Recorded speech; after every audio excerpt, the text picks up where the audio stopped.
ও guys কি কব কেন আম সেপ্টেম্বৰ আজি 25 তাৰিখ হৈছে চাক এয়া আম আনিছো আৰু এটা ফ্ৰিজত সোমাই আছে ইয়া আগৰ ভিডিঅ'টো দেখাইছোৱে একদম ধুনীয়াকৈ কাটি কৰিলো একদম পুৰা একদম মানুহজনীয়ে ৰুকি কৰি দিছে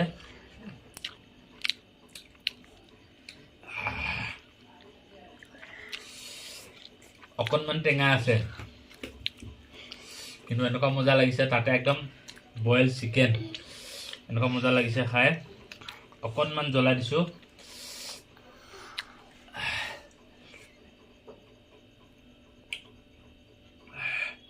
ওচৰত থকা পাক্কা আপোনালোককো দিলো হয় কিন্তু ভিডিঅ' চাই আপোনালোকে জিভা পানী নেপেলাব একদম শুনাই কেনেকুৱা লাগিছে খাই টেষ্টি জাল আছে এইটো সময়ত আৰু চাক এতিয়া এনেকুৱা গৰমত এতিয়া আম হ'ব লাগিছে